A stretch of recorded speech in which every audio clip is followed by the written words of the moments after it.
Hello everybody, welcome to this new lecture in the mathematical physics series. Science और cosines जो different frequency के होते हैं उनकी ऑर्थोनॉर्मलिटी जो इंटीग्रल्स हैं उनको हमने पिछले लेक्चर में देखा था। तो अब हम एक्चुअली जो फूरियर एनालिसिस जिसे हम कहते हैं वो कर सकते हैं। फूरियर एनालिसिस का मतलब ये है जो हमने इस्टेब्लिश किया था, क्योंकि साइंस और कोसाइंस एक कंप्लीट ऑर्थोनॉर्मल सेट कंस्टिट्यूट करते हैं इन द इंटरवल से 0 to 2 पाई। ओके, हम 0 to 2 पाई इंटरवल में वर्क कर रहे हैं। वैसे कोई भी 2 पाई का इंटरवल हो सकता है, ठीक है। -पाई to पाई भी कई बार लोग फ्रिक्वेंटली यूज़ करते हैं, या इनफैक्ट कोई भी आप कोई अल्फ़ा कोई भी वैल्यू लें और अल्फ़ा से लेकर अल्फ़ा प्लस 2 पाई तक का इंटरवल लें तो उसमें आप फूरियर एनालिसिस को अप्लाई कर सकते हैं। लेकिन मैं एटलीस्ट प्रेजेंट प्रॉब्लम्स के लिए, प्रेजेंट डिस्कशंस के लिए 0 to 2 पाई ले रहा हूँ इंटरवल। बाद में चेंज करना होगा अगर मुझे फूरियर ट्रांसफॉर्म में जाने के लिए, तो I will change over their. But ये किसी भी 2 पाई इंटरवल में साइंस और कोसाइंस क्योंकि एक कंप्लीट ऑर्थोनॉर्मल सेट कंस्टिट्यूट करते हैं, ओके, जो यहाँ पे लिखा हुआ है। ओके, ये हमने पिछली बार किया है, जस्ट मैंने बहुत रफली लिखा है। मैंने इंटीग्रेशन की लिमिट्स भी नहीं रखी हैं। इंटीग्रेशन 0 से 2 पाई हो सकता है, या -पाई से पाई, या from sum alpha to alpha plus 2 pi. Sine nx sine mx dx का इंटीग्रल, अगर m और n दोनों 0 होते हैं तब तो 0 बनता है, ये केस सेपरेट होता है। और otherwise pi times delta m n, अगर m और n बराबर हों तो पाई, लेकिन अगर m और n बराबर होने के बावजूद 0 हों तब 0 होता है। ओके, तो नॉन जीरो एम एन हो इक्वल हो तो पाई, और नॉन जीरो हो या एक जीरो हो लेकिन इक्वल ना हो दोनों। अनइक्वल केस में, अनइक्वल को तो आप सीधे कह सकते हैं, अनइक्वल हैं तो इंटीग्रल ने 0 बनना है, इक्वल हैं लेकिन 0 ना हो तब पाई बनता है इंटीग्रल। ऐसे कोसाइंस का भी ऐसे होता है, cos M x cos n x का भी होता है। लेकिन यहाँ पे जो एक डिफरेंस आता है, जब ये दोनों 0 होते हैं तो ये इंटीग्रल 2 पाई बनता है। ओके, जहाँ ये इंटीग्रल वैनिश हो रहा है 0, इस डेल्टा एम एन के भी अंदर भी बहुत सारे केसेस में वैनिश होता है, या तो 0 बनता है इंटीग्रल या पाई बनता है। ये इंटीग्रल भी 0 या पाई बनता है, लेकिन ये जिस केस में सर्वाइव करता है ये इंटीग्रल 2 पाई बनता है, ट्वाइस का फैक्टर। ओके, और sine M x cos M x का तो आपस का इंटीग्रल जो होता है क्रॉस इंटीग्रल, वो हमेशा 0। तो ये ऑर्थोनॉर्मलिटी के बेसिस पे हमने लास्ट लेक्चर के लास्ट पे आर्ग्यू किया था। किसी आर्बिट्री फंक्शन को 0 से 2 पाई में मैं इस तरह से एक्सपैंड कर सकता हूँ। Okay, sum coefficient a n multiplied by cos n x, और सारे एन के ऊपर सम है, एन इक्वल टू 0 वाला कंपोनेंट भी है, 1 वाला भी, 2 वाला भी, 3 वाला भी, जिनको हम हार्मोनिक्स बोलते हैं। तो ऑल पॉसिबल फ्रीक्वेंसी के कोसाइंस हैं, लेकिन सबका एम्पलीट्यूड अलग अलग है। अगर आप इसे एक वेव की तरह देखें तो A N cos n x एक वेव है जिसकी फ्रीक्वेंसी एन है। ओके, एग्जैक्टली एन का मतलब क्या है उसको बाद में देखेंगे, फ्रीक्वेंसी मुझे एन सीधे नहीं कहना चाहिए, बट लेट्स से, और ए एन उसका एम्पलीट्यूड है, उस वो वेव किस एम्पलीट्यूड की है। ऐसी साइन वेव्स हैं। तो ऑल पॉसिबल फ्रीक्वेंसी की साइंस और कोसाइंस को ऐड करके आप आर्बिट्री फंक्शन को कंस्टिट्यूट कर सकते हैं, यही फूरियर थ्योरम है। और अगर हम n इक्वल टू 0 वाले कंपोनेंट को अलग कर दें इस सीरीज़ में से और इस सीरीज़ में से, तो साइन 0 तो 0 होता है, तो दोनों सीरीज़ n इक्वल टू 1 से शुरू हो रही हैं, और इसका कॉस 0 की जगह 1 आता है। ओके, तो a0, तो ये a0 कंपोनेंट अलग कांस्टेंट, और बाकी आपकी cosine series starting from n equal to 1, sine series starting from n equal to 1। Okay, तो अब सवाल ये है, ये हम कर सकते हैं, ये हमने इस्टेब्लिश कर दिया। अब सवाल ये है how to extract the Fourier coefficient. Fourier coefficient हम इन्हें कहेंगे a0, an और bn जो हैं, ये इनफाइनाइट नंबर ऑफ कोफिशिएंट्स हैं।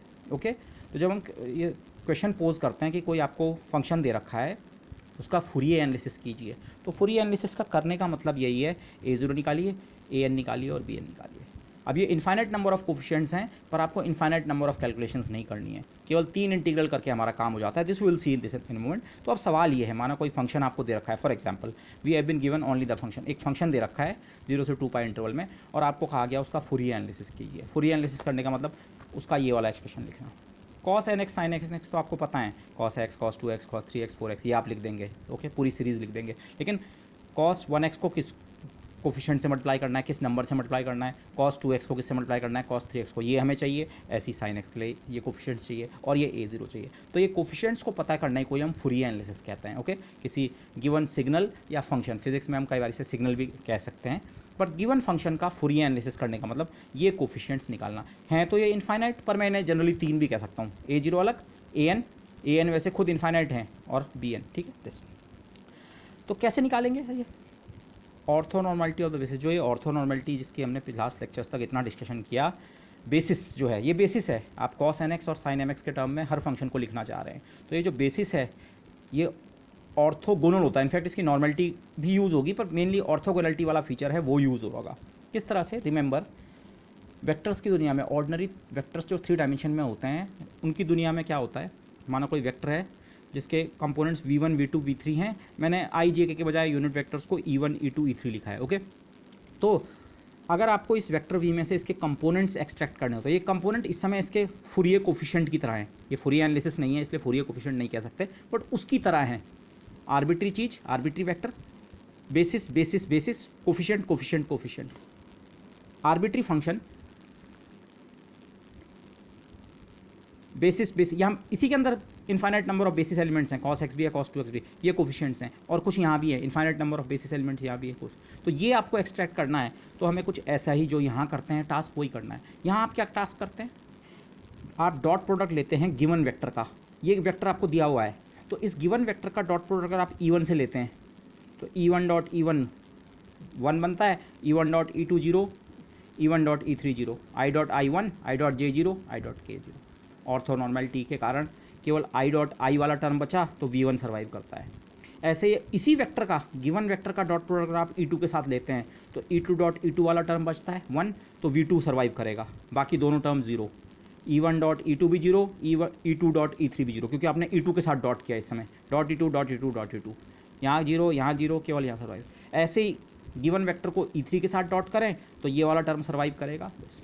तो dot product with any one basis element, किसी एक बेसिस एलिमेंट के साथ, या तो E1 या E2 या E3 के साथ आप डॉट प्रोडक्ट करें तो it pools out the corresponding coefficient, वो उस वेक्टर में से उस करस्पॉन्डिंग कोफिशिएंट को खींच के निकाल देता है। मैं एक्सट्रैक्ट के टर्म्स में आपको जवाब दे रहा हूँ, कैसे खींच के निकालें, वी के अंदर ये सब छुपे हुए हैं, कैसे V1 निकालना है, E1 के साथ डॉट करो बेसिस एलिमेंट के साथ, V2 निकालना है E2 के साथ डॉट करो, V3 निकालना है E3 के साथ। अब लेकिन डॉट प्रोडक्ट मैंने आपको लास्ट लेक्चर में बताया था, जनरल फिजिक्स मैथमेटिक्स में डॉट प्रोडक्ट तो केवल वेक्टर्स की दुनिया में होता है, जनरल ये स्केलर प्रोडक्ट है एक तरह का, तो हमें करना यही है। ओके,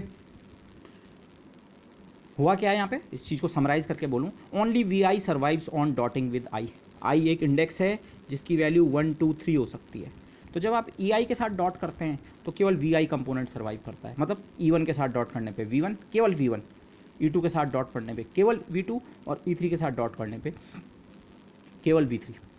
ओके, ये जो क्रॉनिकल डेल्टा हमने इंट्रोड्यूस किया था, अगर आप इससे बहुत ज़्यादा कंफर्टेबल नहीं है, हम इसके बिना भी काम कर सकते हैं, मैं आपको दिखाऊंगा, बट क्रॉनिकल डेल्टा बाद में आपको टेंसर एनालिसिस पढ़ना ही है, तो क्रॉनिकल डेल्टा की प्रैक्टिस भी आप थोड़ा थोड़ा करना शुरू कर दें। ओके, अदरवाइज जब आप टेंसर एनालिसिस सीख जाएं तब आप यहाँ वापस लौट सकते हैं, क्योंकि क्रॉनिकल डेल्टा के टर्म्स में आपकी कैलकुलेशंस मच ईजियर हो जाएंगी। ओके दिस, तो ये क्योंकि EI dot EJ delta IJ property को फॉलो करते हैं, दोनों सेम होंगे इंडेक्स, E1 तो 1 बनेगा, और E1 डॉट E2 होगा तो 0 एंड सो ऑन। तो वही चीज़ हमने यहाँ करनी है। माना मुझे ये कोफिशिएंट निकालने हैं AN, अब मैं AN के बजाय AM भी निकाल सकता हूँ, ठीक है, AN लिखें या AM लिखें एक ही बात है, अगर इस समेशन के इंडेक्स को आप M कर दें तो AM cos MX। ओके, तो AN या AM निकालने के लिए मैं AM निकालूंगा, ठीक है, बाद में N की जगह M बाद में रख देंगे। हम यही प्रोसेस करने वाले हैं, टेक इनर प्रोडक्ट, अब इनर प्रोडक्ट का मतलब मैंने यहाँ लिख रखा है, उस पर बाद में आते हैं। Take inner product of Fourier expansion of fx with cos mx, ये जो फुरियर एक्सपेंशन है, लेकिन इसमें ये कोफिशिएंट्स अभी अननोन है, ये कोफिशिएंट्स पता करने के लिए इस पूरी इक्वेशन का लेफ्ट और राइट हैंड साइड में इनर प्रोडक्ट ले लो cos mx के साथ, तो आपको AM मिल जाएगा। ये ऐसे ही हम कर रहे हैं, V1 निकालने के लिए E1 के साथ स्केलर प्रोडक्ट, अब मैं डॉट प्रोडक्ट नहीं बोल रहा हूँ, स्केलर प्रोडक्ट क्योंकि जनरल भाषा है, कहीं भी अप्लाई होगी, यहाँ इंटीग्रल में भी हमारा स्केलर प्रोडक्ट अप्लाई हो जाएगा। V1 निकालने के लिए फर्स्ट बेसिस एलिमेंट के साथ डॉट प्रोडक्ट लो, V2 निकालने के लिए सेकंड एलिमेंट के साथ, सेकंड बेसिस एलिमेंट के साथ। तो यहाँ बेसिस एलिमेंट्स कौन से हैं, बेसिस किससे मिलके बना है, cos x, cos 2x, cos 3x, cos 4x, cos nx in general, और साथ में sin nx। तो पहले cos nx वालों की बात करते हैं, cos nx या cos mx। अगर cos nx के साथ का कोफिशिएंट निकालना है, A1 या A2 या A3, इन जनरल AN को आपको बचाना है, केवल एक कोफिशिएंट निकालना है, तो इस इक्वेशन को cos mx से मल्टीप्लाई करके इंटीग्रेट करो 0 से 2 पाई तक।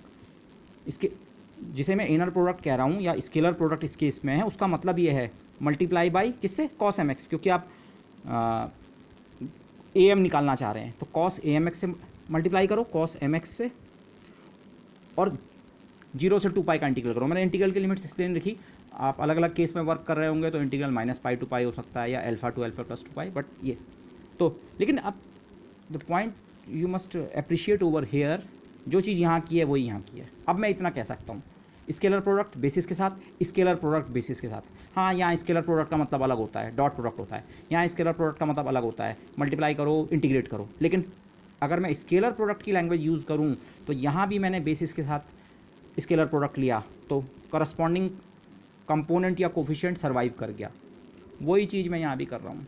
ओके दिस ये कैसे वर्क कर रहा है इसको आप वर्क करते हुए देखिए, ठीक है, लेकिन अब वर्क करने से आपको ये चीज़ हाँ और इस्टेब्लिश हो जाएगी।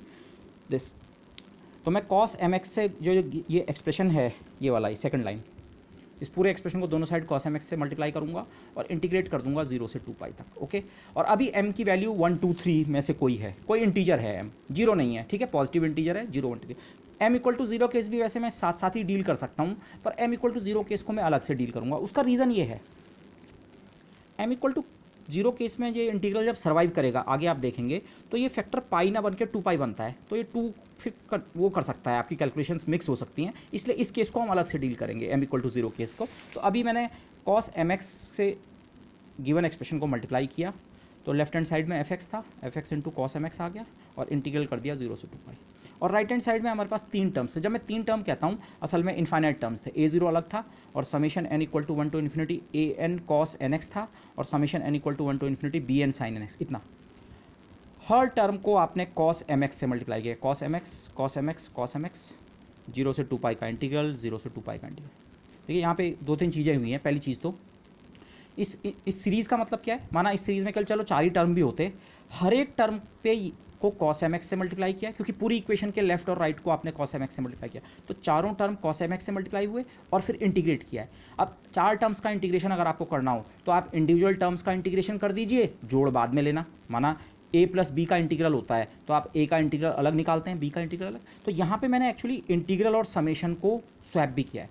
वैसे टेक्निकली हमने जो प्रोसेस किया वो ऐसे किया है, राइट हैंड साइड में जितना कुछ लिखा हुआ था उसको पूरे को cos mx से मल्टीप्लाई किया और इंटीग्रेट पूरे को किया। लेकिन राइट हैंड साइड के टर्म्स कैसे हैं, एक टर्म प्लस दूसरा तीसरा चौथा पांचवा, इसके अंदर इन्फाइनाइट टर्म्स हैं पर कई टर्म्स का सम है और प्लस यहाँ भी बहुत सारे टर्म्स का सम है। तो जो हमने मल्टीप्लिकेशन किया cos mx से, cos mx भी हर टर्म से मल्टीप्लाई हो गया, इससे भी, यहाँ के इन्फाइनाइट टर्म से भी, यहाँ से। और जो हमने इंटीग्रल भी किया, इस टर्म का इंटीग्रल अलग निकाल लेंगे, इस सीरीज़ के एक एक टर्म का इंटीग्रल निकालेंगे पहले और उसको सम बाद में कर देंगे। बेसिकली समेशन और इंटीग्रल यहाँ पे हमने स्वैप किए हैं। अदरवाइज प्रॉपर अगर आप यह देखें, मैंने किया ये था, मुझे यहाँ ब्रैकेट लगाना चाहिए था, इसके बाहर cos mx से मल्टीप्लाई किया और फिर इंटीग्रेट किया इस एक्सप्रेशन को, कहाँ से, 0 से 2 पाई तक। लेकिन वो सारे टर्म्स को आप इंडिविजुअल, एक एक टर्म का आप इंडिविजुअल इंटीग्रेशन करो और एडिशन हम बाद में कर लेंगे। ओके अच्छा, आप अकेले इस टर्म को अगर देखना चाहें, ये वाला तो एक ही टर्म है, ये actually infinite number of terms हैं समेशन के कारण, n equal to 1 to infinity. इस टर्म को अगर आप क्लियरली देखना चाहें, ये टर्म एक्चुअली ये है, मैंने केवल इस वाले को लिखा है, ये जो सिंगल टर्म की तरह टर्म नहीं है, एक्चुअली ये सीरीज़ है। ये जो सीरीज़ है, और ये सीरीज़ किसकी है, इंटीग्रल्स की। n इक्वल टू 1 के लिए एक इंटीग्रल है, फिर n इक्वल टू 2 के लिए एक इंटीग्रल है, फिर n इक्वल टू 3 के लिए। तो ये इनफाइनाइट नंबर ऑफ टर्म्स जो हैं, अगर आपको थोड़ा वो और क्लियर करना है इनिशियल गो में, बाद में तो आपको सीधे ऐसे ही काम करना चाहिए, बट इसका मतलब ये है, ये इस टर्म का मतलब n की जगह 1 रखो, a1 cos 1x cos mx, मैंने कोफिशिएंट उल्टे लिख दिया, a1 coefficient a1, this a2, a1 cos 1x cos mx, n की जगह 2, a2 cos 2x cos mx। m सब में कॉमन है, m वो इंटीजर है cos mx जिससे हमने इक्वेशन के दोनों साइड मल्टीप्लाई किया है, वो हमारी चॉइस है।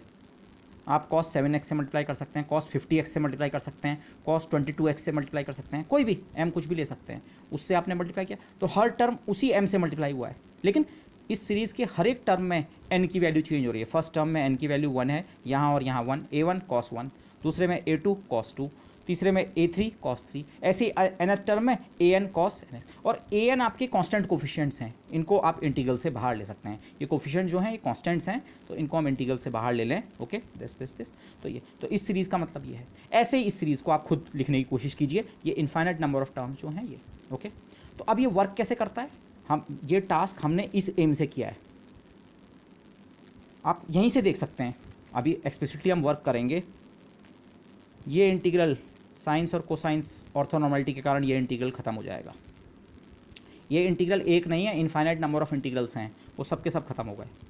और यहाँ भी आपके इनफाइनाइट नंबर ऑफ इंटीग्रल्स हैं, लेकिन इनमें से केवल एक इंटीग्रल सर्वाइव करेगा। cos nx और cos mx का इंटीग्रल तभी सर्वाइव करता है जब n बराबर m होता है। तो ये टर्म ये भी नहीं करेगा सर्वाइव, ये अभी बताता हूँ आपको। केवल इस इंटीग्रल में केवल एक टर्म सर्वाइव करेगा। जैसे इस डॉट प्रोडक्ट के बाद केवल एक कोफिशिएंट या एक टर्म बचता है, उस टर्म में कोफिशिएंट भी रहता है पर एक टर्म सर्वाइव करता है, या तो ये वाला या ये वाला ये वाला, तो आपका वो कंपोनेंट क्या आपने खींच के एक्सट्रैक्ट कर दिया अलग, वही चीज़ यहाँ पे होने वाली है। ओके बस, तो यहाँ से जो हमने आइडिया लिया ये कैसे वर्क कर रहा है देखिए। अब ये तीन इंटीग्रल्स जो है राइट हैंड साइड में, one integral, infinite integrals, infinite integrals, but मैं तीन कह रहा हूँ। ये तीन इंटीग्रल्स की वैल्यू कितनी है, ये तीन इंटीग्रल्स की जो वैल्यू है, ठीक है, m हमारे लिए 1 2 3 है, नॉन जीरो है तब, ठीक है। फर्स्ट इंटीग्रल जीरो, क्योंकि अगर m इक्वल टू जीरो वाला केस जब हम वर्क करेंगे, यहीं पे आप देख लीजिए क्या होगा, अगर m बराबर जीरो होगा तो cos 0 1 होता है, तब ये इंटीग्रल जीरो नहीं होगा। लेकिन अगर m जीरो के अलावा कोई और इंटीजर है तो ये इंटीग्रल जीरो होगा।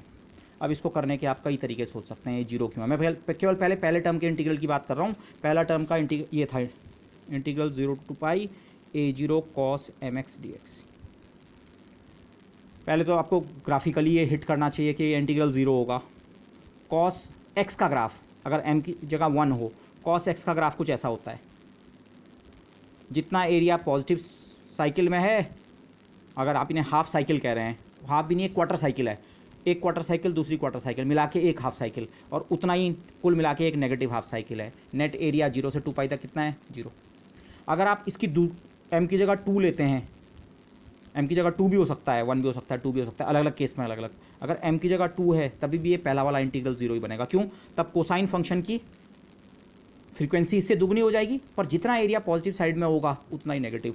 ग्राफिकली भी आपको ये होना चाहिए। ग्राफिकली क्लियर नहीं है, मैथमेटिकली ये इंटीग्रल करना आसान है। a0 कांस्टेंट है, cos mx का integral minus sine mx over m, limits रखिए 0 बन जाएगा, खुद कीजिए आप। ओके, या तीसरा आप इसे ऑर्थोनॉर्मेलिटी से भी देख सकते हैं। वैसे आप a0 को अगर इंटीग्रल से बाहर ले लें, cos mx है बाकी, लेकिन वो आप उसे सोच सकते हैं वो 1 से मल्टीप्लाइड है, 1 होता है cos 0x। तो अगर आप कोसाइंस की ऑर्थोनॉर्मेलिटी अप्लाई करें, cos mx cos nx का इंटीग्रल 0 से 2 पाई तक कितना होता है, अपार्ट फ्रॉम बाकी फैक्टर्स डेल्टा mn आता है उसमें। डेल्टा mn तब आता है जब m और n दोनों जीरो ना हो। ये तो जीरो है, एक जीरो है, पर m आपने क्या रखा है, नहीं ये नॉन जीरो है। तो यहाँ पे आप वो वाला रिजल्ट अप्लाई कर सकते हैं कि ये इंटीग्रल कितना होता है, पाई डेल्टा 0m। नॉर्मली पाई डेल्टा mn होता है, m तो m ही है, n की जगह 0 है, लेकिन m तो कभी 0 हो ही नहीं सकता जिस केस में हम वर्क कर रहे हैं। तो ये डेल्टा फंक्शन कितना बनेगा, 0। तो किसी भी तरह से आपको ये आर्ग्यू करके पहला इंटीग्रल कितना हो गया, 0। अच्छा, दूसरा इंटीग्रल, पहले तीसरे इंटीग्रल को देख लेते हैं। तीसरा इंटीग्रल 0 होगा, हर एक इंटीग्रल उनमें से क्या होगा, 0। जो हमारी ये वाला जो रिलेशन है ये लास्ट इक्वेशन में यूज़ होगा, और बीच वाली इक्वेशन में ये वाला रिजल्ट यूज़ होगा। cos mx cos nx का इंटीग्रल 0 से 2 पाई तक, और m और n दोनों एक साथ 0 ना हों तो वो कितना होता है, पाई डेल्टा mn। n 0 नहीं है, 1 से सीरीज शुरू हो रही है, और m भी हमने 0 नहीं लिया है, 1 2 3 लिया है। तो यहाँ पे ये रिजल्ट बनेगा पाई डेल्टा mn। ये एक इंटीग्रल बनेगा पाई डेल्टा mn। पाई डेल्टा mn का मतलब अगर m और n सेम होंगे तो पाई बनेगा आंसर, नहीं तो 0, बट पाई डेल्टा mn। ये इंटीग्रल 0 हो गया, ये इंटीग्रल पाई डेल्टा mn, उसका सीरीज़ का समेशन हमें करना है, ठीक है। हाँ, जब ये मैं इंटीग्रल कर रहा हूँ, इन कोफिशिएंट्स को मैं इंटीग्रल से बाहर ले चुका हूँ, an इंटीग्रल से बाहर, और बाकी इंटीग्रल की value pi times delta mn। और साइन और cos, sine nx cos mx का इंटीग्रल ये तो हमेशा 0 होता है, कि n और m कुछ भी हों, इसने तो 0 ही बनना है। ये सारे इंटीग्रल ख़त्म हो गए, ये इंटीग्रल वैनिश हो गया। यहाँ समेशन बचा है, summation n equal to 1 to infinity बचेगा, an इंटीग्रल से बाहर और पाई डेल्टा mn। ओके,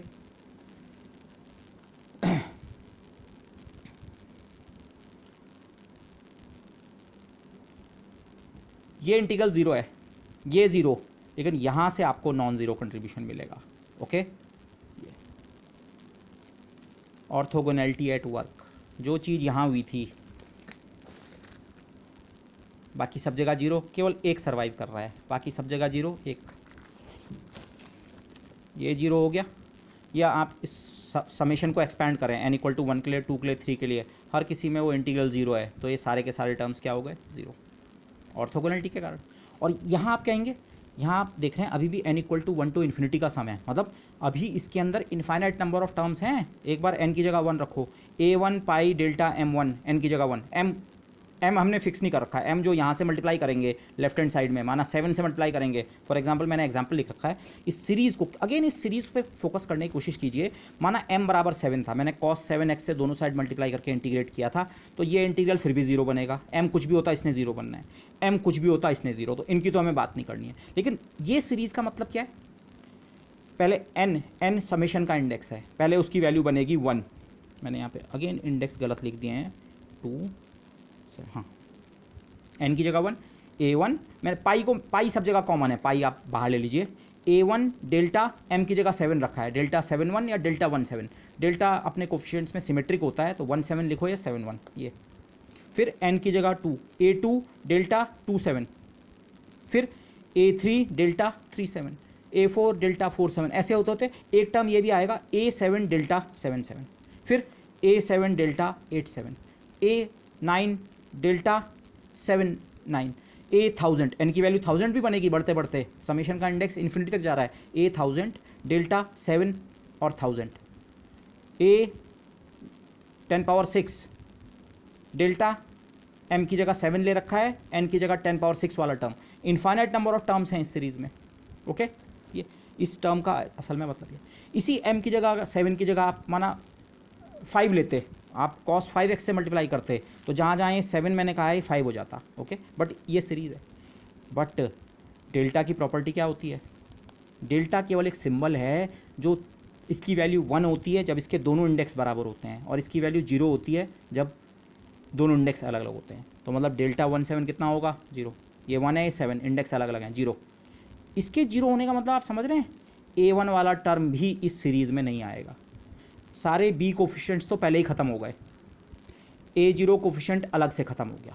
अभी ऐसा लग रहा था a1 a2 a3 a4 सारे के सारे a कोफिशिएंट बचे हुए हैं, ठीक है, दे हैव सर्वाइव। बट आप जब इस लेवल पे आके देखेंगे ये डेल्टा के कारण होगा क्या, ये टर्म एक्चुअली पूरा ख़त्म हो जाएगा, ये टर्म भी ख़त्म हो जाएगा, इसके कोफिशिएंट भी मैच नहीं कर रहे हैं। लेकिन एक टर्म, और पूरी सीरीज़ में केवल एक टर्म ऐसा होगा जिसमें ये इंडेक्स और ये इंडेक्स मैच कर रहा होगा। माना आपने m = 7 से मल्टीप्लाई किया, तो सीरीज़ में जिस टर्म के लिए n भी 7 के बराबर होगा, सीरीज़ में n अलग अलग वैल्यू ले रहा है, जब n की वैल्यू m के बराबर होगी तो वो वाला टर्म सर्वाइव करेगा और बाकी सारे टर्म क्या हो जाएंगे, 0। तो ये जो हमने मैनिपुलेशन किया, मैथमेटिकल मैनिपुलेशन, इसके बाद ओवरऑल राइट हैंड साइड में बच क्या रहा है, apart from a factor of pi के अलावा, एक कांस्टेंट फैक्टर के अलावा केवल एक कोफिशिएंट सर्वाइव कर रहा है, ओके दिस। तो ये तो वो जो ट्रिक हमारी थी, जो हमने वेक्टर्स के साथ हम बहुत पहले से आप करते आए हैं उसे स्कूल लेवल से, वो ट्रिक यहाँ पे भी वर्क कर रही है, ओके। डॉट प्रोडक्ट नहीं है, लेकिन उसके बजाय क्या है, स्केलर प्रोडक्ट। तो ऑर्थोगोनलिटी एट वर्क। तो लेफ्ट हैंड साइड ये, ओके, ये टर्म 0 हो गया, ये 0। अभी मैंने इसे सिंप्लीफाई नहीं किया, केवल यहाँ से पाई बाहर ले लिया, सीरीज़ के हर टर्म में पाई मल्टीप्लाइड है, तो पाई आप सीरीज़ से बाहर ले लीजिए।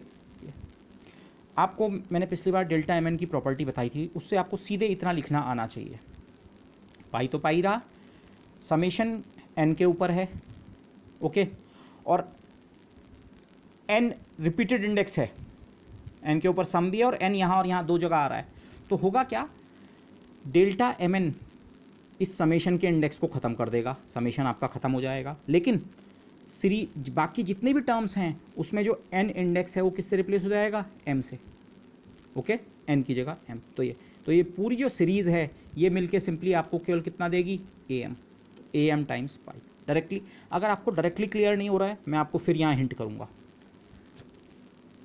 इस केस के बजाय, बल्कि इसे ऐसे देखो, ये केस तो मैंने तब लिखा था जब m को मैंने एक पर्टिकुलर वैल्यू दी थी, माना 7। चलो m को पर्टिकुलर वैल्यू नहीं देखते, इसका इस सीरीज़ का मतलब क्या है, पाई का फैक्टर बाहर, n की जगह 1 रखो, a1 delta m1 plus n की जगह 2 a2 डेल्टा, ये सीरीज़ समेशन सीरीज़ एक शॉर्ट हैंड होता है इस चीज़ के लिए, plus a3 delta m3 plus a4 delta m4, ऐसे होते होते इन्फाइनाइट टर्म्स हैं।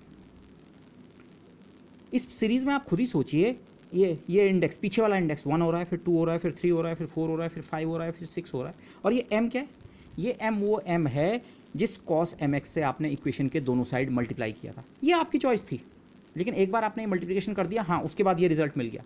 माना आपने अगेन से m = 7 से मल्टीप्लाई किया था, cos 7x से आपने इक्वेशन के दोनों साइड मल्टीप्लाई किया था, तो आपको यहाँ पे क्या मिलता है, डेल्टा 7 1 ख़त्म हो जाता है, 0 होता है, डेल्टा 7 2, एम सब जगह 7, 7 2 खत्म, 7 3 खत्म, 7 4।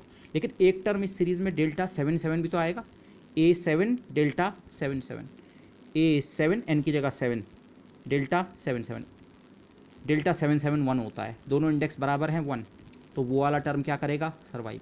कौन सा वाला कोफिशिएंट, A7। इस पूरी सीरीज़ में कहीं ना कहीं किसी पर्टिकुलर टर्म एक ऐसा इस नेचर का हमेशा होगा, एम आपका एम आप 7 के बजाय आप सोचो आपने 2 से मल्टीप्लाई किया, cos 2x से मल्टीप्लाई किया, तो cos 2x से जब मल्टीप्लाई करेंगे डेल्टा 2 1, ये तो फिर भी जीरो होगा, ये टर्म खत्म। डेल्टा 2 2, अरे ये टर्म सर्वाइव कर जाएगा, A2 वाला कोफिशिएंट बच जाएगा। डेल्टा 2 3, M2 रखा हुआ है इस समय, 2 3 ये खत्म, 2 4 खत्म, 2 5 खत्म, 2 6 2 7, बाकी सारे डेल्टा खत्म हो जाएंगे, केवल एक डेल्टा सर्वाइव करेगा। अगर m = 2 आपने लिया था तो A2 सर्वाइव करेगा। ऐसे ही सोचो, नहीं जी हमने तो m = 3 से मल्टीप्लाई किया था, cos 3x से मल्टीप्लाई किया था मतलब, तो cos 3x से मल्टीप्लाई करेंगे तो डेल्टा 3 1 ये खत्म, डेल्टा 3 2, अब की बार ये वाला टर्म भी खत्म हो जाएगा, लेकिन डेल्टा 3 3 के कारण ये टर्म सर्वाइव करेगा।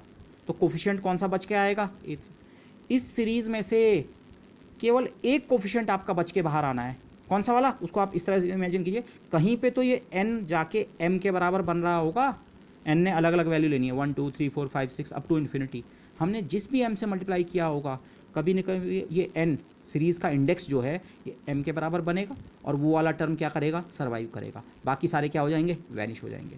तो जो कोफिशिएंट बाहर आएगा वो an ना होकर कितना होगा, am। जिस चीज़ को हम डायरेक्टली ऐसे यूज़ करते हैं उसका असल में मतलब ये है, ओके, कि क्यों ऐसा हो रहा है, डेल्टा ख़त्म हो गया, डेल्टा ख़त्म क्यों हुआ, बाकी सब जगह तो ये जीरो बना, जहाँ पे ये सर्वाइव किया वहाँ पे इसकी वैल्यू कितनी रही, 1।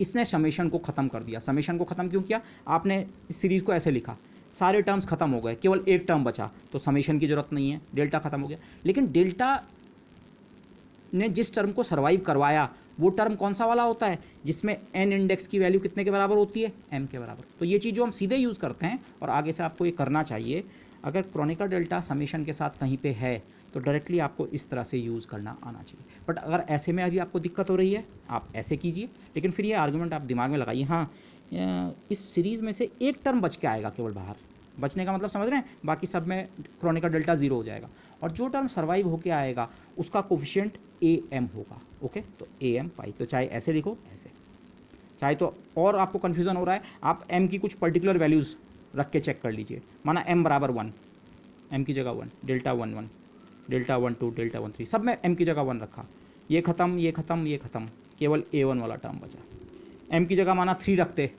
तो केवल ये वाला टर्म बचता, डेल्टा 3 3, A3 कोफिशिएंट सर्वाइव करता। तो देख रहे हैं आप ऑर्थोनॉर्मलिटी का, वो A0 कोफिशिएंट ख़त्म हो गया, B वाले तो सारे कोफिशिएंट्स ख़त्म हो गए, और AN वाले भी सारे कोफिशिएंट सर्वाइव नहीं कर रहे हैं। आपने जिस cos mx से मल्टीप्लाई किया उसके करस्पॉन्डिंग का AM बच रहा है, ज़्यादा से ज़्यादा वो एक पाई से मल्टीप्लाइड है।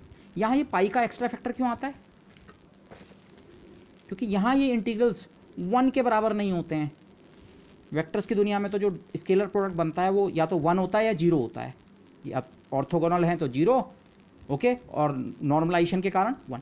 यहाँ ऑर्थोगोनलिटी के कारण इंटीग्रल 0 तो बनता है जिस केस में, पर जिस केस में सर्वाइव करता है 1 नहीं बनता, कितना बनता है, पाई बनता है। तो इसीलिए यहाँ ये जो कोफिशिएंट सर्वाइव किया इसके साथ एक पाई का एक्स्ट्रा फैक्टर आ रहा है, कोई दिक्कत नहीं।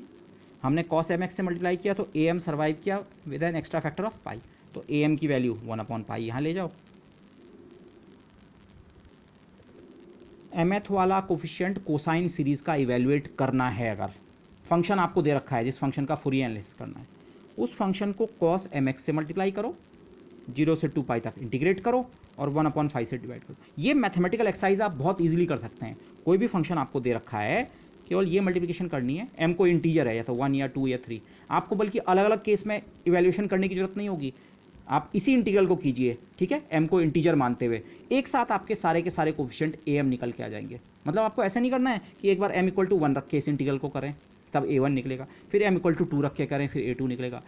आप इसी इंटीग्रल को सीधे कीजिए, m को m वेरिएबल की तरह रहने दीजिए, इंडेक्स की तरह बोलना चाहिए मुझे, और सीधे इस इंटीग्रल को इवैल्यूएट कीजिए, और जो भी आपका आंसर बना वो AM कोफिशिएंट की वैल्यू। तो जो इस आंसर के अंदर आपके इनफाइनाइट नंबर ऑफ कोफिशिएंट छुपे हैं, A1 भी यहीं से निकलेगा, A2 भी यहीं से निकलेगा, A3 A4 A5 A6 सारे कोफिशिएंट A वाले यहाँ से निकलेंगे। कोसाइन के कोफिशिएंट्स चेक कीजिए, इंटीग्रल और मल्टीप्लाई करना वेक्टर्स की दुनिया के डॉट प्रोडक्ट की तरह है। तो आपने करस्पॉन्डिंग वाले कॉस एम एक्स के साथ डॉट प्रोडक्ट लिया तो ए एम सर्वाइव किया।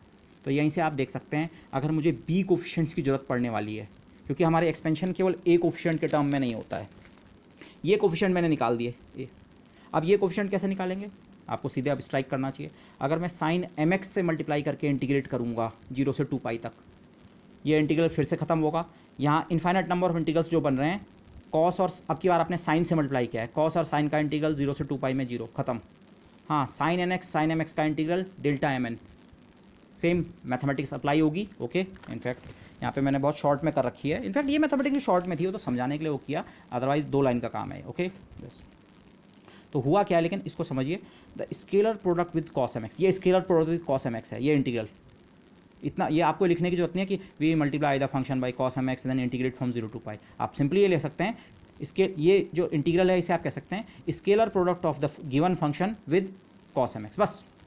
तो scalar product cos M x से आपने लिया तो उसने क्या कर दिया, pulled out the corresponding coefficient, उसने ए एम कोफिशिएंट को उस फंक्शन में से खींच के निकाल दिया, एक्सट्रैक्ट कर दिया, apart from a factor of pi. Okay, बस जस्ट वन सर्वाइव्ड, केवल एक कोफिशिएंट सर्वाइव किया, बाकी सारे कोफिशिएंट क्या हो गए, वैनिश।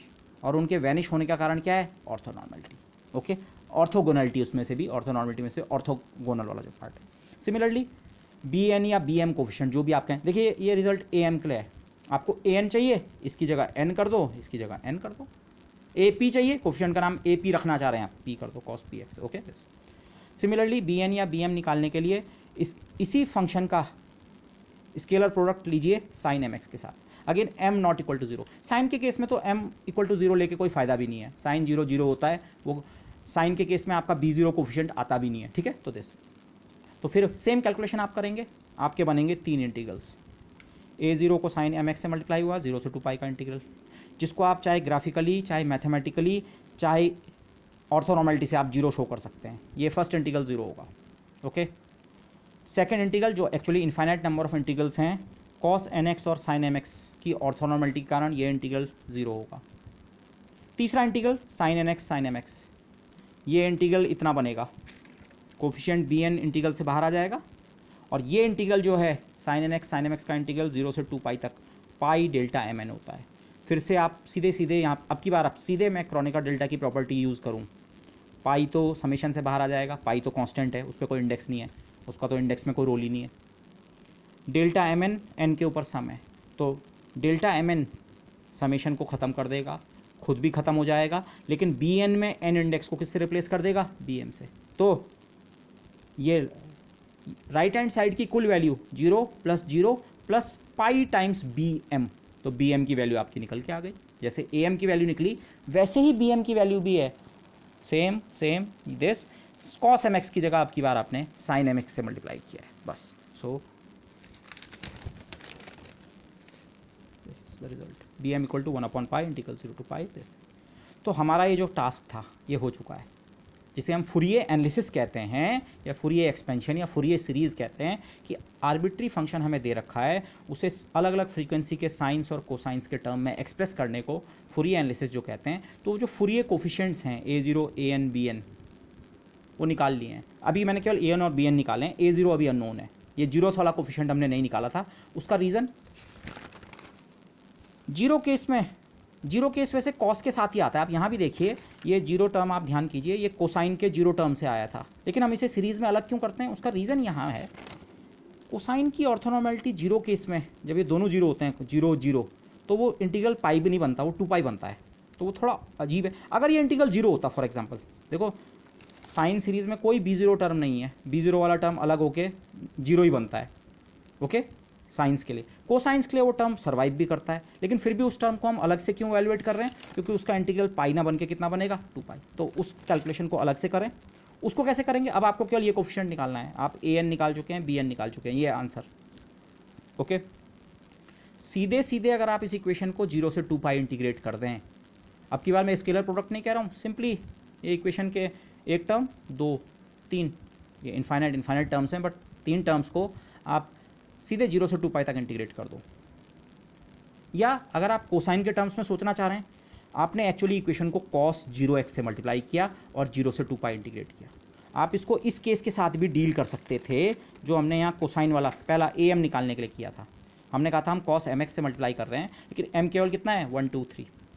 लेकिन अब मैं कह रहा हूँ एम इक्वल टू 0 केस भी आप यहाँ तक इसके साथ चल सकते थे, पर आगे जाके फिर यहाँ से समस्या आती, इसलिए हमने ऐसे डील नहीं किया, मैं इसे अलग से ही डील कीजिए। अदरवाइज मैथमेटिकली आप सोचिए, सीधे इंटीग्रेट करने का मतलब क्या है, पूरी इक्वेशन को सीधे इंटीग्रेट करने को आप ऐसे भी बोल सकते हैं, नहीं नहीं पहले हमने cos 0x से मल्टीप्लाई किया, cos 0x 1 होता है, और फिर इंटीग्रेट किया, एक ही बात है। लेकिन इस लैंग्वेज में वो पुराने वाले डिस्कशन से मैच करेगा, बट स्टिल ये तरीका सही नहीं है। मैथमेटिक्स आप सही करेंगे तो आंसर तो सही मिलेगा, पर कन्फ्यूजन का एक चांस रहता है। क्यों? Deal this case separately because the surviving value is different. इस केस में जब इंटीग्रल सर्वाइव करेगा तो इंटीग्रल की वैल्यू 2 बनेगी, जबकि बाकी केसेस में जब भी हमारा इंटीग्रल सर्वाइव करता है तो वो पाई डेल्टा एम एन, पाई और साथ में डेल्टा एम एन होता है। तो ये 2 का फैक्टर कई बार आपसे फिर मिस हो सकता है, इसीलिए कॉस के केस में एम की बाकी वैल्यूज़ के लिए अलग कैलकुलेशन की और एम इक्वल टू 0 केस के लिए अलग। साइन के लिए तो दिक्कत आती ही नहीं है, क्योंकि साइन 0x तो वैसे ही 0 होता है। ओके, तो सिंपली सीधे आप इस इक्वेशन को इंटीग्रेट करें अगर, तो क्या मिलेगा आपको, integral 0 to pi f x d x, integral 0 to pi f x d x plus again summation और इंटीग्रेशन को आप स्वैप कर सकते हैं। पहले इंटीग्रेट कर लेंगे एक एक टर्म को, समेशन बाद में करेंगे। ए एन कॉन्स्टेंट है इंटीग्रल से बाहर, 0 से 2 पाई तक कॉस एन एक्स का इंटीग्रल होना है, और ऐसे ही यहाँ समेशन बी एन बाहर, integral sine n x d x. और अगर आप मल्टीप्लाई करके सोच रहे हैं कि हमने cos 0x से मल्टीप्लाई किया था, तो वो मैंने लिख रखा है रेड पेन से, cos 0x का मतलब 1 होता है, cos 0x। उस टर्म में आप सोच रहे हैं तो ऐसा भी सोच सकते हैं, cos 0x से यहाँ भी मल्टीप्लाई किया, cos 0x से यहाँ भी मल्टीप्लाई किया, यहाँ भी। ये इंटीग्रल अगेन cos nx का इंटीग्रल 0 से 2 पाई तक 0 होता है। आप मैथमेटिकली भी आपको करना आना चाहिए, ग्राफिकली भी करना आना चाहिए, या इस लैंग्वेज का एक फ़ायदा ज़रूर है यहाँ पे, आप यहाँ पे ऑर्थोनॉर्मलिटी अप्लाई कर सकते हैं। n की वैल्यू 1 2 3 है, 0 नहीं है, m की वैल्यू 0 है। जब दोनों इंडिसेस 0 ना हों तो ये इंटीग्रल में डेल्टा एम एन आता है, डेल्टा एम एन। एक इंडेक्स 0 है और दूसरा इंडेक्स 0 हो ही नहीं सकता, ये 1 से शुरू हो रहा है, तो ये इंटीग्रल ऑर्थोनॉर्मलिटी के कारण आप सीधे इसे 0 लिख सकते हैं। इस तरह से मैंने इसीलिए ये कैलकुलेशन की, अदरवाइज इसे ऐसे करने में आगे थोड़ा सी इशू आता है। इशू मतलब क्या है, वो 2 पाई का फैक्टर आपको ध्यान रखना पड़ता है कि यहाँ पे फैक्टर 2 पाई बनता है। अदरवाइज ऐसे डील करने में भी एक एडवांटेज है, आप इस कैलकुलेशन को भी मैं इसी में शामिल कर सकता था कि m इक्वल टू 0 वाला केस भी मैं यहीं डील कर रहा हूँ, पर जब m बराबर 0 वाला केस है उस समय मुझे जिस चीज़ का ध्यान रखना है, तब मुझे ये ध्यान रखना पड़ेगा m इक्वल टू 0 केस में ये इंटीग्रल 0 नहीं होता है। ओके, तो इसीलिए मैं इस केस को अलग से ही डील किया मैंने, बट किसी भी तरीके से आपको ये शो करना आना चाहिए अब की बार ये इंटीग्रल 0 है, n कुछ भी हो, 1 हो, 2 हो, 3 हो, 5 हो, 7 हो, 50 हो, 1000 हो, ये इंटीग्रल ने 0 बनना है। ऐसे इस इंटीग्रल ने भी 0 बनना है। तो अब की बार ये जो इनफाइनाइट और इनफाइनाइट नंबर ऑफ टर्म्स थे, ये वाले टर्म खत्म हो गए और टर्म बचा आपका ये वाला, और ये इंटीग्रल a0 कांस्टेंट है और 0 से 2 पाई तक dx का इंटीग्रल 2 पाई। ओके, ये 2 पाई क्यों आया, मैंने यहाँ पे लिखा भी है, m और n दोनों 0 होते हैं तब ये 2 पाई बनता है, ये 2 का फैक्टर। ओके, डेल्टा 0 0 केस आप इसे समझ सकते हैं, जैसे 2 पाई a0, ये ख़त्म ये ख़त्म, तो a0 की वैल्यू कितनी हो गई है, 2 पाई का फैक्टर यहाँ ट्रांसफ़र करो।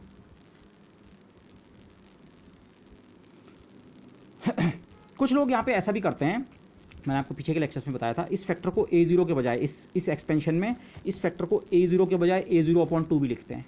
ओके, मैं दोनों में डिस्टिंक्शन करने के लिए जो लोग हाफ अगर यूज़ करते हैं, मैं उसको कैपिटल A0 लिख रहा हूँ। कुछ लोग हमारे जो हमने A0 निकाला है इतना, और हम अपनी फूरियर सीरीज़ में कहेंगे पहला टर्म जो बिना साइन और कोसाइन का होता है सिंपली A0 होता है, जहाँ A0 की वैल्यू इतनी है। लेकिन कुछ लोग कहते हैं नहीं, इस टर्म को हम A0/2 लेंगे, मतलब 2 का फैक्टर अलग से बाई हैंड हम पुट करेंगे और A0 की वैल्यू तब केवल इतनी होगी। ये और ये एक ही चीज़ है, लेकिन 2 का फैक्टर नहीं है यहाँ, क्योंकि 2 का फैक्टर आप यहाँ ले आए हैं, बाई हैंड ले आए हैं। इस नोटेशन का फ़ायदा क्या होता है, स्लाइट एडवांटेज इस नोटेशन का ये है, हमने an कोफिशिएंट्स की वैल्यू ये निकाली है, स्मॉल an की 1/π integral 0 to pi fx cos nx dx। Okay, अगर आप n की जगह 0 रख दें, cos 0x, ये डेफिनेशन वहाँ भी वर्क करती है। अगर आप ये एक्स्ट्रा हाफ का फैक्टर बाई हैंड इंट्रोड्यूस करें तब। ओके, तो लेकिन मैं इस वाले में नहीं जा रहा हूँ, ठीक है, हम इसी तरह से वर्क करेंगे। मैं फूरियर एक्सपेंशन को ऐसे ही लिखूँगा, फर्स्ट कांस्टेंट टर्म को हम किसी टर्म का हाफ नहीं लिखेंगे, a0/2 नहीं लिखेंगे, सिंपली a0, और a0 की वैल्यू हमारे लिए a0 कितना है 0 से 2 पाई तक जो फंक्शन दे रखा था उसको इंटीग्रेट किया और इंटरवल की लेंथ से डिवाइड कर दिया। ये 2 पाई हमारे इंटरवल की लेंथ है, ये फंक्शन की एवरेज वैल्यू है पूरे इंटरवल में, जिसे हम डीसी वैल्यू कहते हैं। जब हम एग्जांपल करेंगे वहाँ पे और क्लियर होगा। बट ये जो फर्स्ट कोफिशिएंट होता है ये वाला, इसे मैं फर्स्ट कोफिशिएंट कह रहा हूँ, वैसे आप जीरोथ भी कह सकते हैं, बट किस सेंस में मैं फर्स्ट कह रहा हूँ, ओके। ये जो कोफिशिएंट है, ये जो गिवन फंक्शन होता है उसकी 0 से 2 पाई इंटरवल में जो उसकी एवरेज वैल्यू है ये उसके बराबर होता है, ओके बस। तो अब हमारा टास्क पूरा हो गया है। फूरियर एनालिसिस ये है। फूरियर एनालिसिस मतलब लिखना ऐसा है, कोई गिवन फंक्शन होगा, उसे कांस्टेंट टर्म प्लस कोसाइन अलग अलग फ्रीक्वेंसी के प्लस साइन अलग अलग फ्रीक्वेंसी के, बस उनका एम्पलीट्यूड निकालना है, ए एन और बी एन निकालना है। और ए एन और बी एन कैसे निकालने हैं, ये रहे फॉर्मूले। A0 का फॉर्मूला जो हमने लास्ट में निकाला, 1/2 पाई का फैक्टर, पाई का नहीं, यहाँ 1/2 पाई का फैक्टर है, 0 से 2 पाई fx dx। A N given function को A N cos n x के कोफिशिएंट होते हैं, तो कॉस एन एक्स से ही मल्टीप्लाई करके 0 से 2 पाई तक इंटीग्रेट अगर आप करें और साथ में एक 1/पाई का फैक्टर लेना पड़ेगा। हाँ, ये वेक्टर्स की दुनिया से थोड़ा डिफरेंट कैसे हो गया, डॉट की जगह इंटीग्रल वगैरह आ रहा है, वो तो स्केलर प्रोडक्ट हो गया, लेकिन यहाँ 1/पाई का फैक्टर एक्स्ट्रा होता है, ओके ऐसे ही। तो ये इस पॉइंट का जरूर ध्यान रखना, मेरे से खुद इसमें काफ़ी गलतियाँ होती हैं, ओके, क्योंकि जो हमारा नोटेशन है उसमें हम इस फैक्टर को A0 लिख रहे हैं, फर्स्ट फैक्टर को।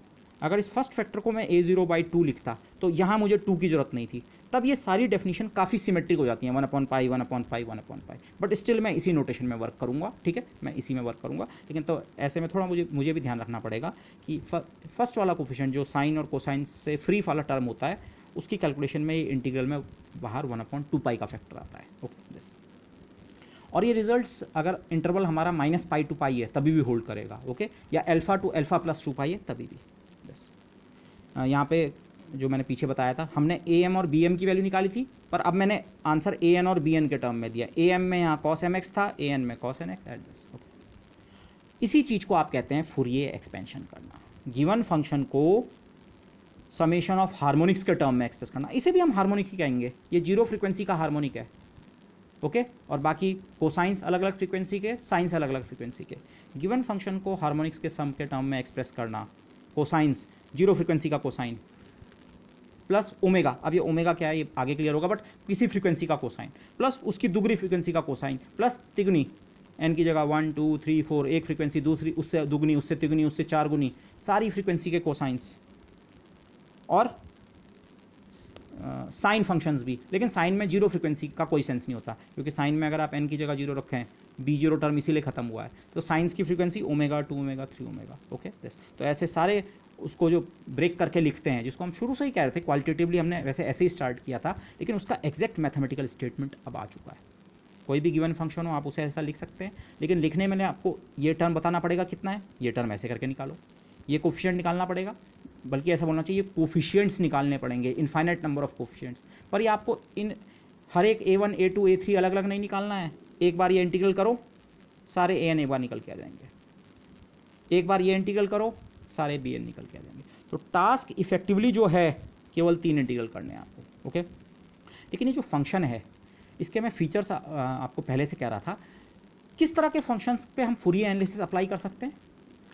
आपका फंक्शन होना चाहिए पीसवाइज कंटिन्यूस, या जिसको हम पीसवाइज रेगुलर भी कहते हैं। लैप्लास ट्रांसफॉर्म में हमने पीसवाइज कंटिन्यूस फंक्शन डिफाइन कर रखा है, तो वही जो पीसवाइज कंटिन्यूस फंक्शन का नोशन था कि 0 से 2 पाई इंटरवल में हमारा जो गिवन फंक्शन अगर पीसवाइज कंटिन्यूस है तो आप उसके लिए फूरियर एनालिसिस अप्लाई कर सकते हैं, ओके दिस। पीसवाइज कंटिन्यूस का बेसिकली मीनिंग क्या है, फंक्शन की finite number of finite discontinuities होनी चाहिए, ओके, और उसके नंबर ऑफ एक्सट्रीम वैल्यूज़ जो हैं मिनिमा मैक्सिमा वगैरह वो भी फाइनाइट होनी चाहिए। ऐसा नहीं कि किसी इंटरवल में 0 से 2 पाई इंटरवल में total infinite number of points पे वो मैक्सिमा या मिनिमा को अचीव कर रहा है, ओके। तो ऐसा फंक्शन नहीं होना चाहिए। बाकी अगर काफ़ी इस तरह की प्रॉपर्टीज़ हों, कोई जरूरी नहीं है कंटिन्यूस हो, केवल पीसवाइज कंटिन्यूस हो, और इन कंडीशंस को मिला के हम डिरिचले कंडीशंस भी कहते हैं, ओके। तो जो फंक्शंस डिरिचले कंडीशंस को फॉलो करते हैं उनको पीसवाइज कंटिन्यूस फंक्शन कहेंगे, और पीसवाइज कंटिन्यूस फंक्शन के लिए आप ये आइडिया हमेशा अप्लाई कर सकते हैं। ये आइडिया क्वालिटेटिवली और क्वांटिटेटिवली ये हुआ आइडिया फूरियर एनालिसिस जिसे हम कह रहे हैं, you can always apply this. और mathematically Fourier analysis of function का मतलब क्या हो गया, you have to determine A0 AN and BN। A0 coefficient पता करो, 0 फ्रीक्वेंसी वाला कंपोनेंट, ओके। बल्कि A0 एक्चुअली क्या है, एम्पलीट्यूड। ये सारे कोफिशिएंट्स अलग अलग फ्रीक्वेंसी कंपोनेंट के एम्पलीट्यूड हैं।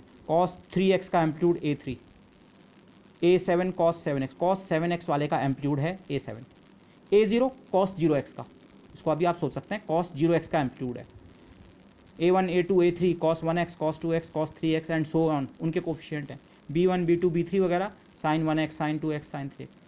A0 आपका जीरो फ्रिक्वेंसी के कॉस का एम्पलीट्यूड है, AN जो है बाकी जो कोसाइन टर्म्स हैं उनका हायर फ्रिक्वेंसी वाले कोसाइंस का के कोफिशिएंट हैं A1 A2 A3, ऐसी BN साइंस के कोफिशिएंट हैं। अब ये ओमेगा का क्या सेंस है आगे एग्जाम्पल में देखेंगे, लेकिन आप एक चीज़ और जानते हैं, जो ये कॉस और साइन की बात आ रही है केवल इनकी, कोसाइंस होते हैं even function, cos minus theta होता है कॉस थीटा, मतलब थीटा की जगह माइनस थीटा कर दें, या कॉस माइनस एक्स होता है कॉस एक्स, एक्स की जगह माइनस एक्स करने पे कॉस पे कोई फ़र्क नहीं पड़ता है, जबकि साइन माइनस एक्स होता है माइनस साइन एक्स, ओवरऑल एक माइनस साइन आ जाता है, इवन फंक्शन ऑड फंक्शन। इसका आगे इंपॉर्टेंट रोल होगा, ओके, मैं यहाँ पे शॉर्ट में हिंट कर रहा हूँ, बाकी जब हम एग्जाम्पल करेंगे ये चीज़ और क्लियर होगी आपको। लेकिन पॉइंट ये है, फूरियर एनालिसिस करना का मतलब बेसिकली आपको ये 3 इंटीग्रल करने हैं, ये 3 इंटीग्रल करने आपको आने चाहिए, जो कि मैथमेटिकल प्रॉब्लम है, ओके। कोई भी गिवन फंक्शन है, आप ये 3 इंटीग्रल कीजिए, फूरियर एनालिसिस उस फंक्शन का हो गया, ओके। जो ये मैं इवन ऑड की बात कर रहा हूँ, इवन ऑड का डिस्कशन वैसे अगर हम integrals minus pi to pi में करें या अपना Fourier analysis minus pi to pi region में करें तो ज़्यादा अच्छा रहता है। उसका रीज़न मैं आपको बताता हूँ, इवन ऑड का सेंस क्या है। यहाँ मैंने केवल 2 फंक्शंस प्लॉट किए हैं, ये है साइन एक्स और ये है कॉस एक्स, 0 से 2 पाई तक, केवल इस इंटरवल से बाहर भी नहीं प्लॉट किया, केवल इस इंटरवल 0 से 2 पाई तक इंटरवल तक।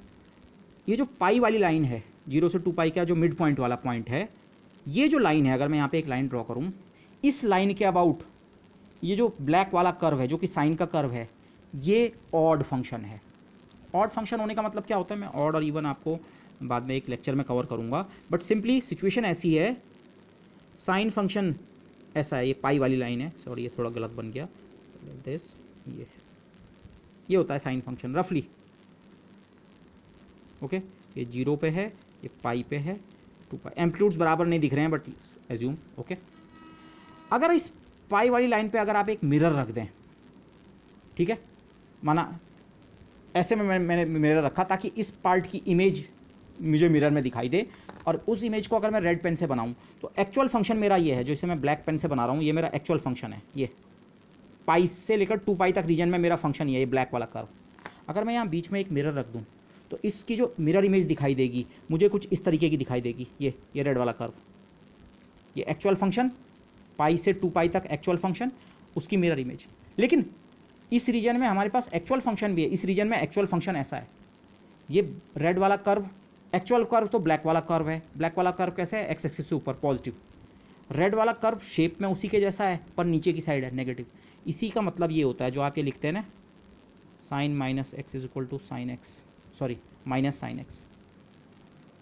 एक्स की जगह माइनस एक्स करने पे मिरर इमेज लेने का मतलब है एक्स की जगह माइनस एक्स रखना। एक्स की जगह माइनस एक्स रखने पे फंक्शन अपनी वैल्यू के बराबर नहीं बना, साइन एक्स के बराबर नहीं बना, माइनस साइन ये। इसी के बजाय अगर आप कोसाइन का ग्राफ देखें, इसी इंटरवल में 0 से 2 पाई तक अगर आप कोसाइन का ग्राफ देखें तो कोसाइन फंक्शन 0 पे 1 से शुरू होता है, उसका ग्राफ कुछ ऐसा होता है, समथिंग लाइक दिस। ये पाई वाला जो पॉइंट है, यहाँ पे आप फिर से एक मिरर रखें तो एक्चुअल फंक्शन आपका ये है, ये पाई से 2 पाई तक फंक्शन ये है। अब इसकी अगर आप यहाँ बीच में शीशा रखेंगे तो इसकी मिरर इमेज कैसी बनेगी, इसकी मिरर इमेज यही तो बनेगी। और इस रीजन में एक्चुअल फंक्शन भी ऐसा ही है, मतलब जिस चीज़ को आप ऐसे लिखते हैं ना, cos minus x is equal to cos x, mirror image है, माइनस एक्स की जगह माइनस एक्स रखने का मतलब मिरर इमेज। मिरर इमेज लेने पे आपको फिर से उस रीजन में जो एक्चुअल फंक्शन होता है वही वैल्यू मिल रही है। यहाँ न्यूमेरिकल वैल्यू तो उतनी मिल रही है बट एक माइनस साइन ऊपर के बजाय नीचे या नीचे के बजाय ऊपर भी हो सकता है, कहीं पे अपोजिट साइन के साथ मिल रहा है। ये होता है इवन एंड ऑड फंक्शन। लेकिन ये इवन एंड ऑड मैंने जिस तरह से बताया, यहाँ पे 2 आइडिया मिक्स हुए हैं। एक्स की जगह माइनस एक्स रखने का असल में मतलब होता है आप मिरर इस लाइन पे रख रहे हो, एक्स इक्वल टू 0 वाली लाइन पे रख रहे हो, एक्स की जगह माइनस एक्स। 2 पे अगर कोई ये मिरर है, 2 पे आपने कोई ऑब्जेक्ट रख रखी है तो इसकी मिरर इमेज कहाँ पे बनती है, -2 पे, एक्स की जगह माइनस एक्स। जो मैं मिरर जो कह रहा हूँ, ओके, उसको फिजिक्स में हम वैसे पैरिटी ऑपरेशन कहते हैं। एक्स की जगह माइनस एक्स रखना, एक्स की जगह माइनस एक्स सब्स्टिट्यूट करने को हम कहते हैं पैरिटी ऑपरेशन, लेकिन उसे आप सिंपली मिरर रिफ्लेक्शन भी सोच सकते हैं। तो इवन ऑड एक्चुअली फंक्शंस का पैरिटी के अंतर्गत उनके बिहेवियर को चेक करता है। अगर मिरर रिफ्लेक्शन करने पे या पैरिटी ऑपरेशन करने पे फंक्शन पे कोई फ़र्क नहीं पड़ता है तो वो इवन फंक्शन होता है। अगर फंक्शन में एक ओवरऑल माइनस साइन आ जाता है तो ऑड फंक्शन। और कोई ज़रूरी नहीं है फंक्शन आपका इवन या ऑड हो ही हो, ऐसे फंक्शन भी हो सकते हैं जो ना इवन है ना ऑड है। अब मैं इसके बारे में बाद में बात करूंगा, लेकिन अभी मैं जो बस एक पॉइंट आपको लास्ट में बताना चाहता हूँ, ये डिस्कशन ज़्यादा बेटर तब होता है, आसान तब हो जाता है जब मिरर आपका x इक्वल टू 0 पे रखा हो। 2 वाले की इमेज कहाँ बनती है -2, जबकि हमारा जो डिस्कशन है उसमें तो इंटरवल हमारा 0 से 2 पाई तक है। तो यहाँ पे रिफ्लेक्शन आपको किस पॉइंट के अबाउट करना पड़ता है, पाई वाले पॉइंट के अबाउट। तो इसीलिए मैं कह रहा हूँ कि इवन ऑड के डिस्कशन के लिए बेटर होता कि मैं इंटरवल को -पाई से पाई लेके चलता, बट स्टिल इस केस में भी हम ये मिरर रिफ्लेक्शन वाले नोशन की बात कर सकते हैं, लेकिन आपको मिरर कहाँ पे रखना पड़ेगा, पाई पे रखना पड़ेगा। अगर फंक्शन की मिरर इमेज जो है वो एक्चुअल उस रीजन के फंक्शन से ओवरलैप कर रही है तो वो इवन फंक्शन है, और ओवरलैप नहीं कर रही है, अपोजिट आ रही है, तो ऑड फंक्शन है। साइन फंक्शन n कुछ भी हो, ये तो मैंने आपको साइन एक्स के लिए दिखाया, साइन एक्स हो, साइन 2x हो, साइन 3x हो, साइन 4x हो, कोई भी साइन फंक्शन हो वो ऑड होता है। ठीक है, मतलब अगर मैं पाई के अबाउट उसकी इमेज का रिफ्लेक्शन करूं तो एक माइनस साइन मुझे नज़र आएगा। ओके, और कोसाइन क्या होता है, इवन फंक्शन। तो अब यहाँ पे से इस चीज़ को समझने की कोशिश की, बाद में जब हम इस पर न्यूमेरिकल करेंगे तब ये चीज़ ट्रांसपेरेंट हो जाएगी। ये मैंने an अपॉन bn लिखा, अपॉन का मतलब मैं डिवाइड नहीं कर रहा हूँ, मैंने दोनों के फॉर्मूले एक साथ लिख दिए हैं, an का भी bn का भी, और इनफैक्ट मैंने a0 का फॉर्मूला भी यहीं पे लिख दिया है। क्या कैसे आप देखिए, 1/पाई का फैक्टर होता है, लेकिन ये रेड पेन से 2 लिखा है, ये a0 के लिए है 2। मुझे इस न्यूमेरिकल फैक्टर में इंटरेस्ट भी नहीं है, मेरा इंटरेस्ट यहाँ है इस इंटीग्रल में। इंटीग्रल किसका होता है, 0 से 2 पाई fx का। अगर an निकालते हैं तो cos nx से मल्टीप्लाई करते हैं, और bn निकालते हैं तो sin nx से। और ये फॉर्मूला अगर n इक्वल टू 0 है, a0, उस केस में भी वर्क करता है। n की जगह अगर 0 रखेंगे, cos 0 1 होता है। सीधे सीधे जब फंक्शन का इंटीग्रल करते हैं तब a0 निकलता है। ठीक है, cos nx से मल्टीप्लाई करते हैं तो an निकलता है, sin nx से मल्टीप्लाई करते हैं तो मल्टीप्लाई करके इंटीग्रेट करते हैं तो bn। बाकी ये फैक्टर जितना भी है वो ये है। इस इंटीग्रल को अगर आप दो पार्ट्स में ब्रेक करें, 0 से 2 पाई का इंटीग्रल, एक 0 से पाई का, एक पाई से 2 पाई तक का। fx या तो cos nx से मल्टीप्लाइड है या sin nx से, दूसरे इंटीग्रल में भी fx या तो cos से sin से। ओके, करस्पॉन्डिंग केस में रिमेंबर cos फंक्शन हमेशा इवन होता है, ये इवन है cos, साइन ऑड है ऑड है। इवन ऑड होने का मतलब, अगर माना आप cos वाले केस की बात कर रहे हैं, किसी an को देख रहे हैं, किसी an को cos से निकलता है वो। cos फंक्शन कैसा है, पाई से इधर जैसा है वैसा इधर भी है। इवन फंक्शन होने का मतलब ये है जैसा उसका बिहेवियर पाई से 2 पाई तक है वैसा ही 0 से पाई तक भी है। इवन फंक्शन, दोनों तरफ mirror image, exactly mirror image है। ये मैथमेटिकली इसका मीनिंग ये है, इस फंक्शन का कंट्रीब्यूशन इस रीजन 0 से पाई और 0 से 2 पाई तक कैसा है, एक जैसा। जबकि साइन फंक्शन का मैथमेटिकल न्यूमेरिकल वैल्यू तो कंट्रीब्यूशन बराबर है, पर एक जगह अगर कंट्रीब्यूशन पॉजिटिव है तो दूसरी जगह कैसा होता है, नेगेटिव। ऑड इवन का मीनिंग ये है, ये एक जैसा कंट्रीब्यूशन करता है दोनों जगह। ये अगर यहाँ पॉजिटिव करेगा तो ये यहाँ नेगेटिव, और अगर यहाँ नेगेटिव करेगा तो यहाँ positive. Okay, think of it this way. अब अगर फंक्शन fx जो है, जो हमें फंक्शन दे रखा है जिसका फूरियर एनालिसिस हमें पूछा गया था, माना वो फंक्शन खुद इवन हो। ओके, इवन होने का मतलब उसका भी पाई के अबाउट बिहेवियर ऐसी है। मैं ये नहीं कह रहा वो साइन फंक्शन जैसा हो, वो कोई बहुत अजीब सा फंक्शन हो सकता है। सोचिए एक ऐसा फंक्शन है, मैं ऐसी एक फंक्शन बनाने की कोशिश करता हूँ, ये है 0 और ये पाई है और ये 2 पाई।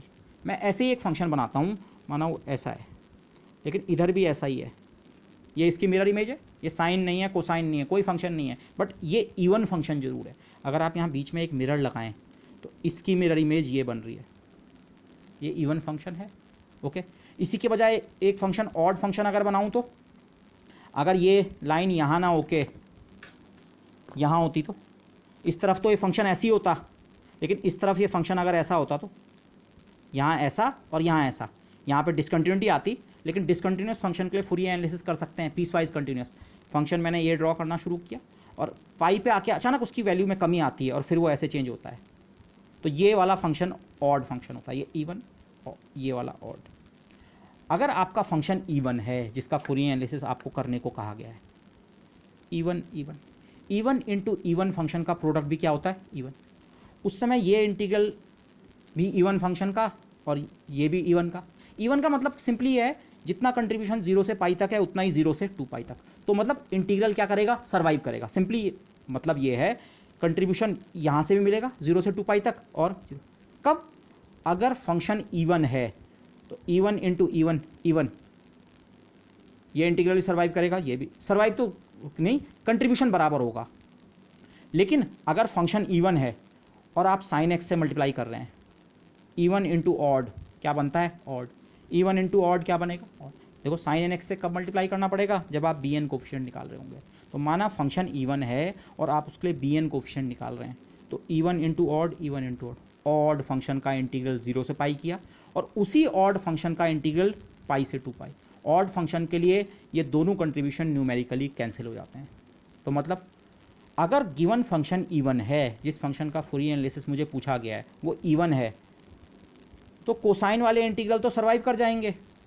ओवरऑल इंटीग्रल तो ये निकालना है, लेकिन वो तो हम एनालिसिस के लिए 2 पार्ट्स में ब्रेक किया, पर ये और ये पार्ट दोनों कंट्रीब्यूट करेंगे, इंटीग्रल सर्वाइव करेगा। लेकिन अगर फंक्शन इवन है तो उस समय साइन का जो कंट्रीब्यूशन है यहाँ से और यहाँ से कैंसिल होगा, मतलब मिला के ये इंटीग्रल कितना हो जाएगा, 0। बी एन कोफिशिएंट्स क्या हो जाएंगे, खत्म हो जाएंगे। और इसका अपोजिट केस करो, अपोजिट मतलब अगर एफ एक्स ऑड फंक्शन हो, तो अगर एफ एक्स ऑड फंक्शन है तो ऑड इंटू ऑड का प्रोडक्ट इवन, ये मैं ऑर्डनरी उसकी बात नहीं कर रहा हूँ, ऑड नंबर्स के मल्टीप्लिकेशन की। इवन ऑड को आप प्लस माइनस साइन की तरह सोचिए, ओके। तो प्लस प्लस का प्रोडक्ट तो प्लस होता है, लेकिन अब की बार एफ एक्स फंक्शन ऑड है, माइनस साइन, माइनस वाले को अगर माइनस से मल्टीप्लाई करें तब ओवरऑल फंक्शन प्लस बनता है। आप केवल साइन एक्स या कॉस एक्स का बिहेवियर नहीं देख रहे हैं, साइन या कॉस को आपके फंक्शन से मल्टीप्लाई करके उस फंक्शन का बिहेवियर देख रहे हैं। तो साइन ऑड होता है, अगर एफ एक्स भी ऑड हो तो ये मल्टीप्लाई करके ओवरऑल एक इवन फंक्शन का इंटीग्रल बन रहा है। इवन फंक्शन का इंटीग्रल जितना 0 से पाई तक होगा उतना ही पाई से 2 पाई तक, तो दोनों ऐड होकर कंट्रीब्यूट करेंगे। लेकिन अब की बार जब एफ एक्स ऑड है, odd into even, odd function, odd function, odd function का जितना इंटीग्रल यहाँ से बनेगा न्यूमेरिकली अपोजिट वैल्यू का यहाँ से बनेगा 0। तो ये रिजल्ट एक जनरल रिजल्ट है, बाद में हम इसे अप्लाई करेंगे तब आप देखेंगे। जो फंक्शन आपको फूरियर एनालिसिस के लिए दे रखा है, मोस्ट जनरल फंक्शन में तो आपको सारे टर्म्स मिलेंगे, ये भी मिलेगा, साइन भी मिलेगा, कोसाइन भी मिलेगा। बट अगर आपको जो फंक्शन फूरियर एनालिसिस के लिए दे रखा है, अगर वो इवन फंक्शन है, ओके, पाई वाली लाइन के अबाउट अगर आप एक मिरर रखें तो अपनी मिरर इमेज से ओवरलैप करता है, तो उसके फूरियर एनालिसिस में आपको केवल ये वाले टर्म्स मिलेंगे, केवल कोसाइन टर्म्स मिलेंगे। साइन वाले सारे टर्म खत्म हो जाएंगे, बी एन कोफिशिएंट सारे के सारे खत्म हो जाएंगे।